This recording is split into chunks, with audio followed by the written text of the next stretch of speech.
Baik, Assalamualaikum warahmatullahi wabarakatuh. Perkenalkan, saya Siti Aisyah, saya dari kelas 7C Teknik Informatika. Di sini saya akan mempresentasikan hasil dari PowerPoint dengan mata kuliah Internet of Things. Di sini saya akan membacakan materi atau mempresentasikan materi saya yaitu komponen elektronika. Langsung saja ya, masuk dari kepengertian komponen elektronika. Komponen elektronika itu adalah elemen dasar yang membentuk rangkaian elektronika dan peralatan elektronik. Komponen ini biasanya dikemas dalam bentuk diskrit dan dua atau lebih terminal penghubungnya. Nah, fungsi dari komponen elektronika ini adalah berfungsi untuk mengendalikan aliran listrik sehingga memungkinkan peralatan elektronik berfungsi sebagaimana mestinya. Setiap komponen elektronika memiliki tipe, nilai, dan simbol yang berbeda-beda. Tipe dan nilai yang melekat pada suatu komponen elektronika memberikan arti fungsi dan pabrikan pembuatannya. Ada beberapa contoh komponen elektronika dasar, yaitu di sini saya memasukkan resistor, transistor, kapasitor, induktor, dan dioda. Baik, kita langsung masuk yang pertama, yaitu adalah resistor. Resistor adalah komponen elektronika pasif yang berfungsi untuk menghambat atau membatasi aliran arus listrik dalam suatu rangkaian, di mana fungsi utamanya itu adalah membatasi arus listrik dalam rangkaian, yang kedua menurunkan tegangan, dan ketiga membagi tegangan dalam rangkaian pembagi tegangan. Lanjut, di sini saya akan membacakan jenis-jenis resistor. Yang pertama itu ada resistor tetap, nilai resistansinya tidak berubah. Yang kedua ada resistor variabel atau potensiometer atau rheostat, yang dimana nilai resistansinya dapat diubah.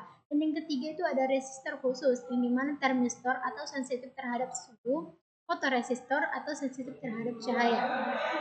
Baik, kita masuk yang kedua, itu adalah transistor. Transistor adalah perangkat semikonduktor yang digunakan untuk menguatkan atau mengalihkan sinyal listrik dan daya elektrik. Transistor memiliki 3 terminal, yaitu basis, kolektor, dan emitter. Fungsi utama dari transistor meliputi amplifikasi atau penguatan sinyal, yang kedua ada sebagai saklar elektronik, dan ketiga ada pengatur tegangan, dan terakhir itu ada pengatur arus. Nah, di sini ada jenis-jenis transistor. Yang pertama itu transistor bipolar, yang dimana transistor ini menggunakan elektron dan lubang sebagai pembawa muatan. Transistor bipolar atau transistor sambungan bipolar atau BJT. Yang kedua ada transistor efek medan atau FET. Transistor ini menggunakan tegangan untuk mengontrol tingkat konduktivitas, atau transistor FET juga disebut sebagai transistor unipolar. Selanjutnya ada transistor bipolar atau gerbang terisolasi atau IGBT. Transistor ini merupakan salah satu jenis transistor. Yang selanjutnya ada MOSFET atau Metal Oxide Semiconductor Field Effect Transistor, yang dimana transistor ini terbuat dari bahan semikonduktor atau silikon dengan tingkat ketidakmurnian tertentu. Selanjutnya ada transistor PNP, yang dimana transistor ini memiliki lapisan semikonduktor tipe N yang disisipkan di antara dua semikonduktor tipe P. Yang terakhir itu ada transistor NPN, yang dimana transistor ini memiliki lapisan semikonduktor tipe P yang disisipkan di antara dua semikonduktor tipe N. Lanjut, yang ketiga adalah kapasitor.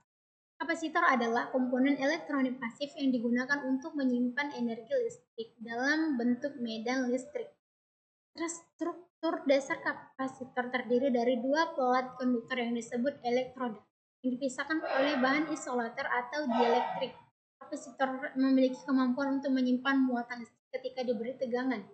Fungsi utama kapasitor meliputi penyimpanan energi listrik, pemblokiran arus DC sambil memungkinkan arus AC mengalir.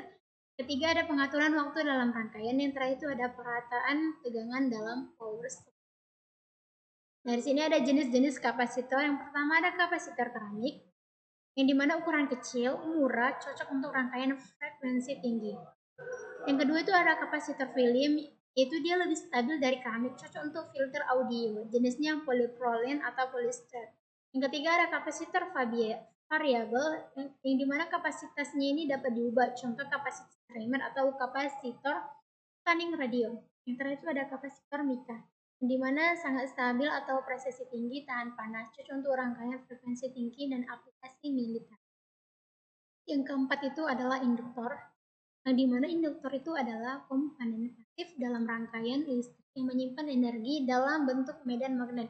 Ketika arus listrik mengalir melaluinya atau perangkat elektromagnetik yang terdiri dari kawat konduktor yang biasanya digulung menjadi kumparan atau coil.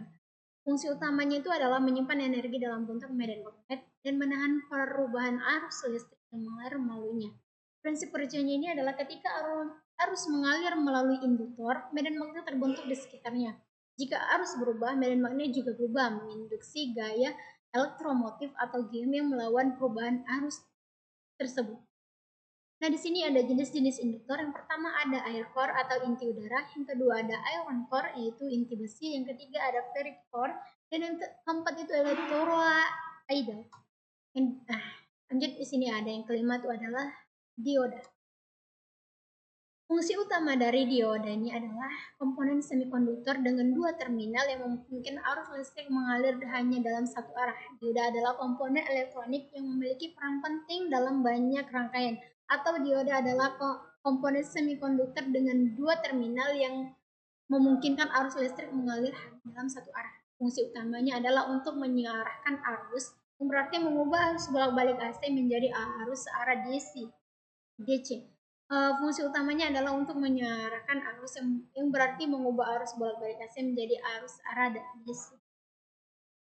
Nah, di sini ada jenis-jenis dari dioda. Yang pertama itu ada dioda penyiaran, yang kedua ada dioda Zener, yang ketiga ada LED atau light emitting diode, dan yang keempat itu ada dioda Schottky, dan keempat itu adalah fotodioda.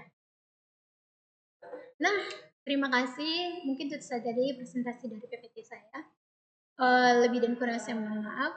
Semoga bermanfaat. Assalamualaikum warahmatullahi wabarakatuh. Bye.